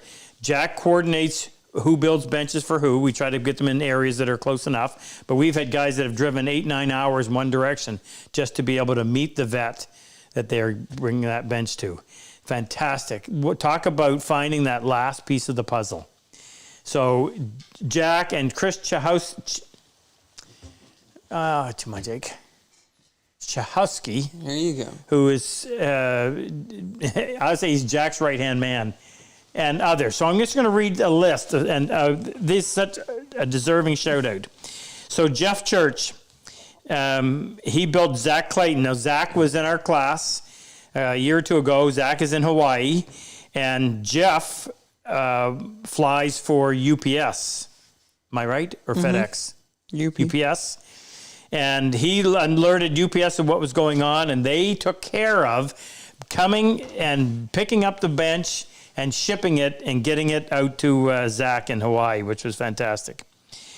By the way, Jeff has been putting in overtime just to be able to deliver COVID vaccines around the United States. So big shout out to Jeff. So this Canadian class that we're trying to put together, we need bench builders. So all of these guys have agreed, all these names I'm going to read, have agreed to build a bench for the Canadian class that we're going to do. They're going to deliver it to Calais, Maine, and we'll go down and pick it up there. We'll have the bench here ready, so when they come in, they'll work on their bench, and they'll take it home with them from there. So that's Rick Horseman from Moncton, New Brunswick. We've met Rick. Yes. Larry Bremler from Springfield, Vermont. Joe Lapolito, the note says just like it sounds, just like it's spelled, from Worcester, Mass. Mike Bailey from Mayport, New York. Lloyd, I think that's Bayport. Bayport? He says Mayport, but it's Bayport. Lloyd Tuchuk from Ontario, from Sudbury, which, by the way, Lloyd's been a friend of mine for a long time. Hi, Lloyd. And Lloyd lives in Sudbury, where Bob Lippick is from. And Lloyd, by the way, is building 2 benches, so a double thumbs up to you. And Ed DeSantis from Hartford, New York. So let me read this real quick. Ed built a bench last weekend with a team of young people that included his daughters, Gabby, Ruth, and Emma, and their friends, Anthony, Robbie, and Juice. These American college kids took time out of their Christmas breaks to build a workbench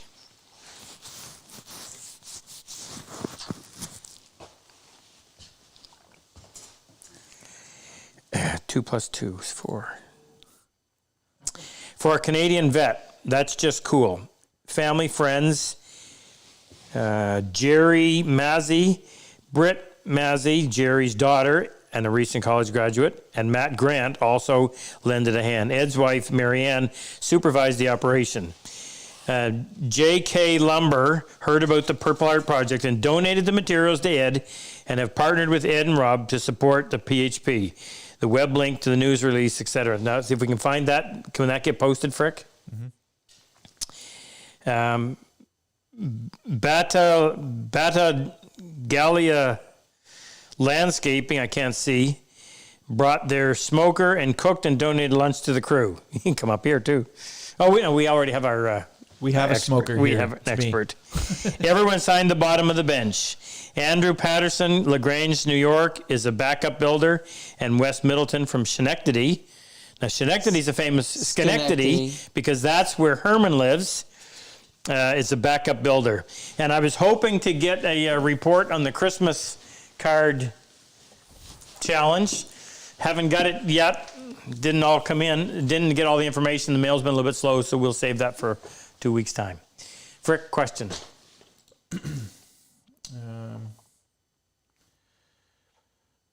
Second. I think Luther told me, right. This pause is killing us. Charlie Ray is on. Hey, Charlie.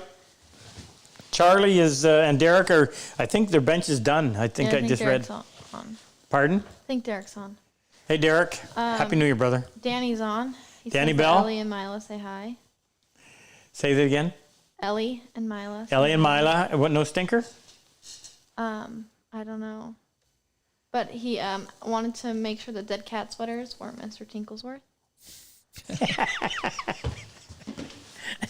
And he I also shouldn't laugh when, but it's too hard to explain all that. But. he also said that Gary Burnett's internet is down from the Nashville bombing, but he wants to say hi. Oh, right. That incident yesterday. Well, Gary's almost all. Gary rarely ever misses. So, Gary, you'll see this when it shows when you get your internet back. Hi, Gary, and Happy New Year, brother. We also have a few. And thanks for stepping up and helping out with the bench brigade. We also have a few applicants that are on. Carl from Denmark, Danny Robinette. Carl from Denmark, Yes, he's from Denmark and he's and an applicant for 2021. for the Purple Heart Project as a vet, combat wounded vet, or a That's the civilian. information Super Dave is feeding me. It could be. Oh. It could be wrong. Super Dave information. He must. I don't ever have any vets coming from over there, so it must be a civilian. So howdy, just the same. Who else did you say? Paul's on. Paul Morrison, Yeah, and then out of quarantine. must be. Oh yeah, he can't Yeah, come just here. in time Can't for come- lockdown. Yeah, right. And David Bald and Eddie Johnson are also some. We have quite a few 2021 applicants that are on. Hello to all of you, and I hope keep that in your prayers that we get this thing beat so we can bring you in. We're chomping at the bit. Okay, Frick, you got another question for me? Yes, sir. Next question comes from Dave Miller in South Dakota. He says, "Would you Hi, please, Dave. Would you please give us some specifics on the sharpening station, height, and what do you use to protect the wood from water damage?" Yeah. I'll give you a couple examples. So height, Ken, is this is yours? This works for you? So Ken's is 24 1/4 inches. And where did you get this, Ken? I stole it from you. Where'd you find that? No, it was under the bench that I. Oh, was it? It's a dog bowl liner. A dog bowl liner? Well, it's like a mat to put underneath. Okay. Luther. Luther had it? So when I built this, I used a Wait, piece. so how tall is that? 20, And Ken's what, 6'2"? 24 and a half. And Ken's 5'6"? Yeah. 5'6". So he's 5'6", 24 and a half is comfortable for him. So this is a piece of hardwood. And that piece of hardwood, it's maple, is 3 by almost 2. I put about a 2-degree slant on the top. So when I glue and nail or glue and screw this piece of plywood on, if there's a slight ramp, a slight slope this way, so all the slurry, although it hasn't done a very good job, typically should run off and not drip down on your bench. But it's a messy procedure.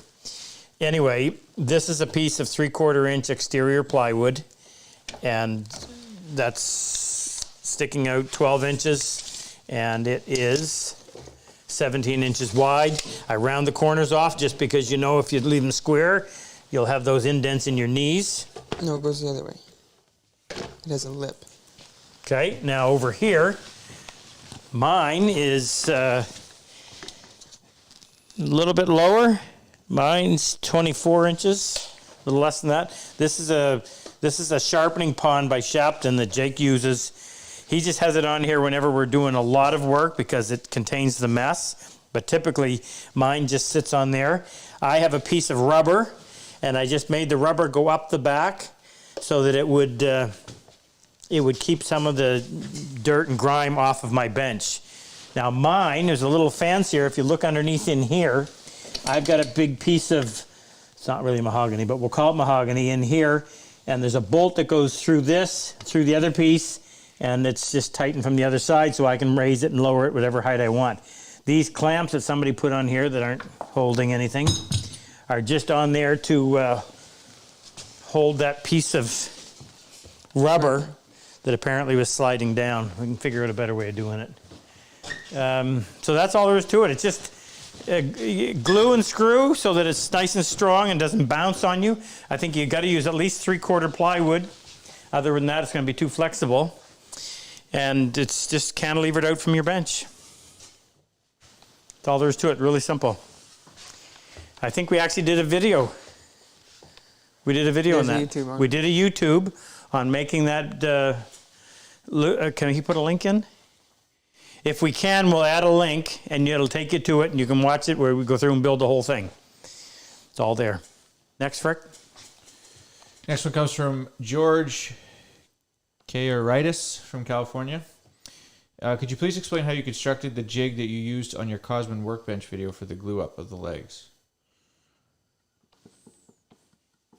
You know the thing where you put the pieces? I think it's that thing where you put the pieces together. You know how you have the different pieces of the The leg? center frame. Yeah, I'm trying to think. I'm trying to remember. I'm thinking of what Willie built us You back just there. had it was like 4 posts Yeah. on a piece of melamine. So what we did, I think I took I took several pieces of plywood, all the same. I glued them together, and I cut it so it was nice and it was perfectly square corner, and it was the shape of this inside, this shape in here. And what that allowed me to do is when I was clamping and pulling, I had that glued to a piece, screwed to a piece of plywood. So I would set my first 2 pieces on, and you could hold them up, pull them in tight to that center piece of plywood that had to be waxed so the glue wouldn't stick to it. And it just made sure that everything was all lined up. And the idea was to try to keep this as flush as possible when you have all those layers glued together on the inside.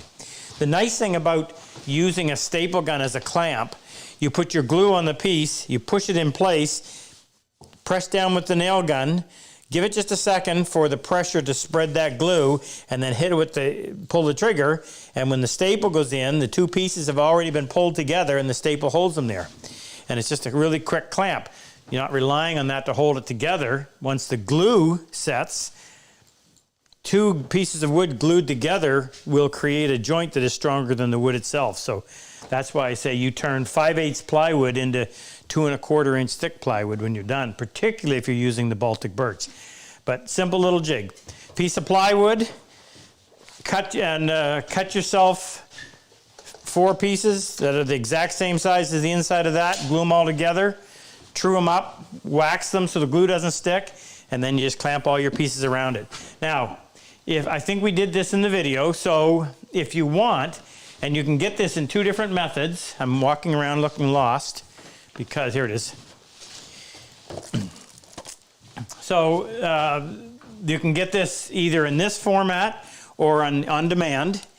And it's the entire build. We didn't, the only thing we did is we eliminated some of the duplication, but everything you need to know from start to finish is in there. And the whole idea behind doing that video was so that you would be able to go and do this and not be stuck with a bunch of questions. So no stone unturned, left unturned. Frick? Okay, question from Paul Wennicus in Hi, Paul. the Netherlands. And he's asking You're up late. if oak is a suitable top for a workbench, or is it suitable for a workbench? The only problem with oak is very porous, and dirt is going to accumulate in the pores, and it's going to look really crappy in a very short period of time. So I typically wouldn't use oak on a bench top. That's why something like closed wood like beech or birch or maple is going to be far better suited for that than oak. You could use it if you have a bunch and you want to use it somewhere. You could certainly use it on the legs because they're not going to be subjected to that kind of wear. But not, I wouldn't use it on the top. Next, Rick. Next is from Jan Shatterman in Barcelona. Jan? Could you explain why you prefer a shoulder vise over the more common bench vise or leg vise? Shoulder vise, well, here, this is the best way to explain it. When you're dovetailing something, here's a good example. Here's a very wide piece of aspen that was glued up. And I can't, if I was using a traditional bench vise like this, the best I'm going to be able to do is hold a little bit less than half of that. So when you're sawing out here, this is vibrating and just, it's terrible to try to saw and have it wiggling on you. A leg vise will not allow you, there's always going to be something in the way directly underneath the jaws. A shoulder vise, a Scandinavian shoulder vise, and let me sell it to you this way. If you think about who are the most noted hand tool woodworkers of the last 50 years, I would say Frank Claus and Tay Frid. And both of those gentlemen used a shoulder vise. Shoulder vise has no obstructions whatsoever. There's nothing underneath there. So I can put that board in there, and because it's designed to swivel this way, but not, it swivels horizontally, not vertically. When I put my board in there, it comes up tight across the entire width. It's well supported all the way around. Because it swivels a little bit horizontally, if the piece doesn't have parallel faces, it'll still come up tight. Now, a friend of mine up in Ontario, who I consider to be a genius because he's just, I have the idea, the concept, and he perfects it. So we have this hardware. Paul Hayton does this for us. And now I have to give credit because the original was done by a local machinist that I went to, and he helped me. That's where mine came from. And he closed down his business, and I went to Paul, and ever since then, Paul's been doing this stuff for us. But this uses a double start thread, and this local gentleman informed me what a double start thread is, and I didn't know. But if you look at this. Okay, I'm going to open this up 1 inch. Okay, 1 inch. So in order to close or to move it 1 inch, I've got to rotate 1, 2, 3, 4 and a bit. That's actually pretty good. I've got some that turn 6 times. With a double start thread, in order for me to move the jaw 1 inch, I go 1, 2. So it's nice and fast. That also takes away some of the available torque, which is good because you don't want to be torquing a wooden bench down. You'll break these joints open. So we have a great big long nut that goes up in here, and what that does is prevent this from, see your nuts here, you're way out here, you don't want this sagging. When I'm clamping my board, I don't want, as this gets tight, for it to lift up like that and move my piece out of position. That's why I want movement on the horizontal axis, but not on the vertical. So we have movement this way, but we don't have movement. We don't have movement that way. So that great big nut goes up in here. That'll keep this from sagging. We got the really fast double start thread. Everything's nicely machined, put together. This is designed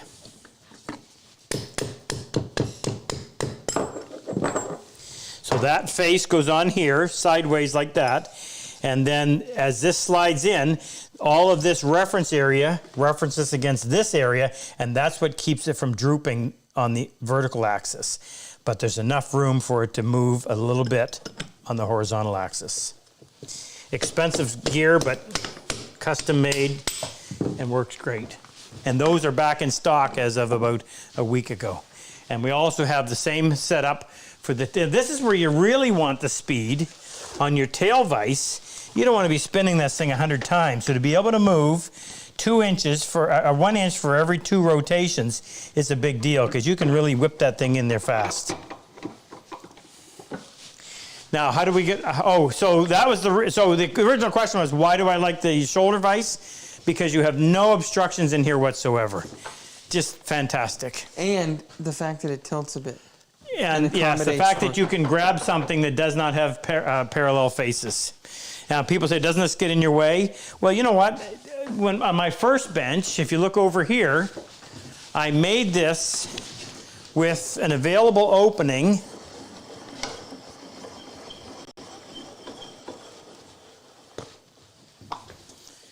Available opening here was 5.5 inches.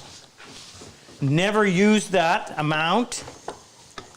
I think I did the same thing on here.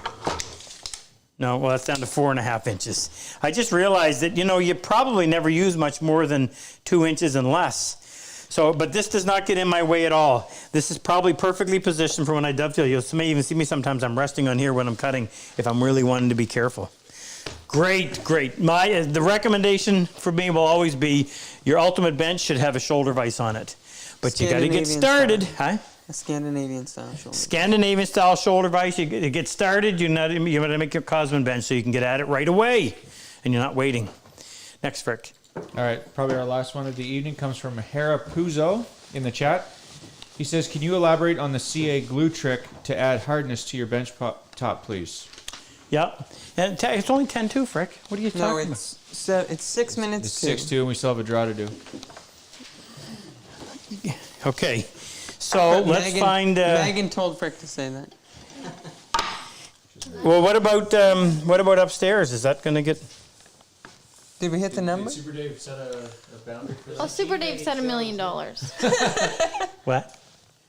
What did you say, Megan? Super Dave said $1 million. Oh, $1 million. Do you know what that means? It's worth it, though. He really doesn't want it to be seen. Do you know what that means? It must be. We want it to be seen. We have leverage. We're at 2,700 right now. Oh, we can't show it for that. Okay, so here's a scar. See, something's been dug into there. Danny's So I would. sticking around. Who? Danny. He wants to see. Okay, 3,500. No. We go on $1,000 increments. Okay. So 4,000 We before 4,000. They've got to have a challenge. It'll take 4,000 in order to see that, and then it'll take another 3,000 in psychiatric appointments in order to try to unsee it. Okay, so I've got a scar right here. So as soon as you leave that hard exterior, you're into really soft material. So I would just go in here and do this. Let that soak. Hit the accelerator. No, I'm going to just wipe off the excess. Then you can just let it dry like that if you want, or you can hit the accelerator, and that'll solidify it right away. And that's set up, and now that'll be nice and hard, so you got that nice tough skin again. But you can also do it in here. Wait, should you? I mean, do you want to fix that at all? That's a. No.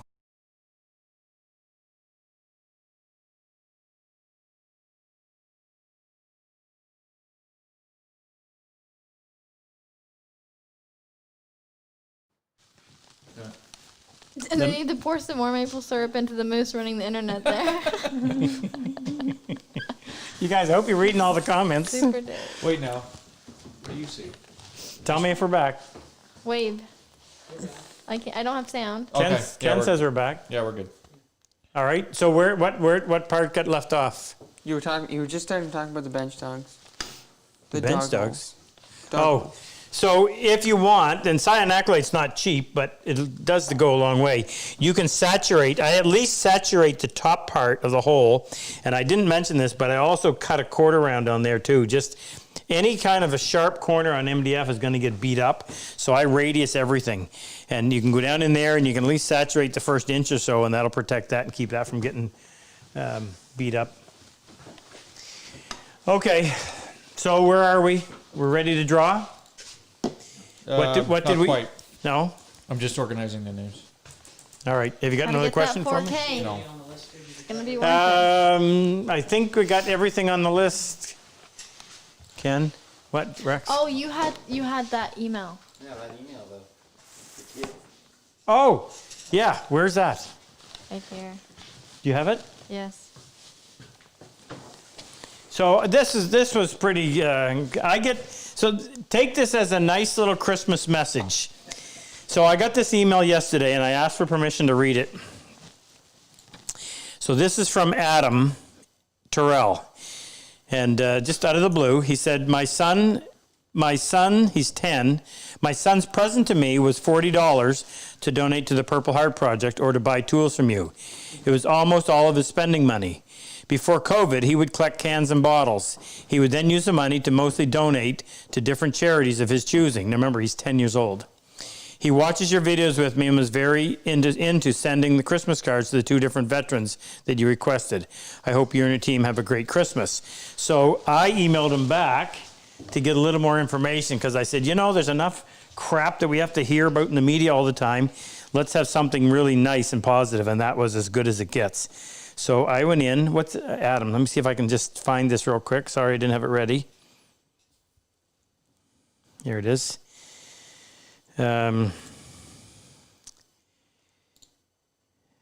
So Adam wrote this. He and I spent all day finishing up a whirly gig. Oh, thanks. Just a second, sorry.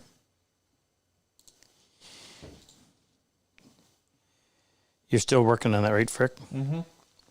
So this is the part I was supposed to read you. He can share this. Yes, you can share the story. It brought a tear to my eye. His name is Braden. COVID put his can business out of business. The local Trader Joe's used to have a can donation box in the break room that people could put their bottles and cans in. He was on a first name basis with almost everyone at the store. With COVID, that had to stop, unfortunately. But he got birthday money this year, and that is what he used to give me as my present to you or PHP. In the past, he has donated to military vets and their wives who go to Alaska for a retreat to help rebuild the marriage after the vets come home from war. Or he would donate money to help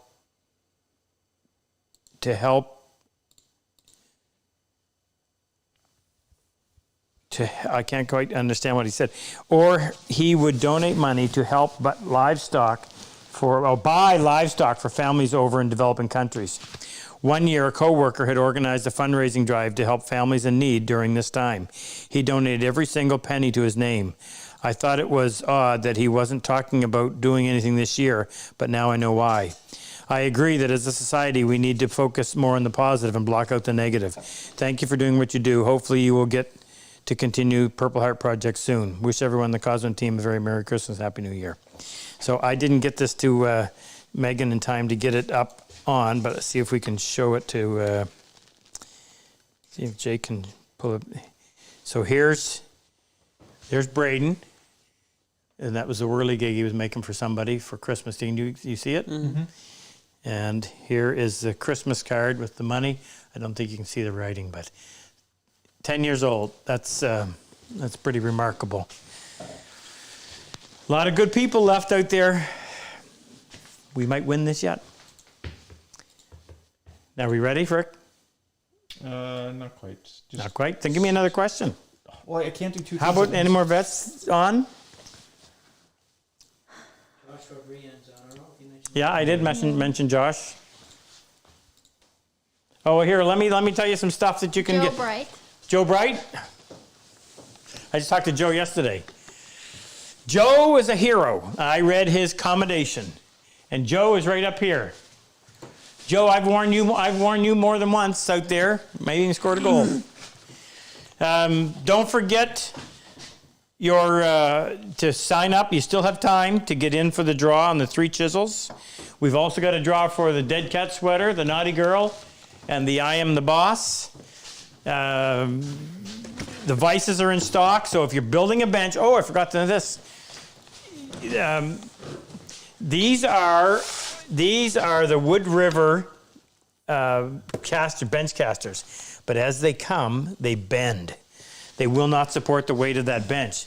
So Willie, a local friend of ours who's 80 years old, retired fabricator who just can't quit, takes these in and welds on a second piece of steel on that plate, cleans them all up, and now they'll survive the weight of that bench and even more. So, and we only tax them with about 10 a week. Is that what he does? So when they come in, and there's some in stock right now. So if you've been waiting on them, they're in there. You can grab them. And the only other thing we have I wanted to recommend a book to you too. If you're really into building a bench and you want to do some good research, Scott Landis wrote a book published by Taunton Press back in the 80s called The Workbench Book. Fitting title. I think that is probably the best bench book that has ever been written. It'll give you the plans for, maybe 8 or 9 different benches in there, so you can just mix and match and get some ideas. But it's a fantastic book if you can find it. I think it's still in print. I don't know that for a fact.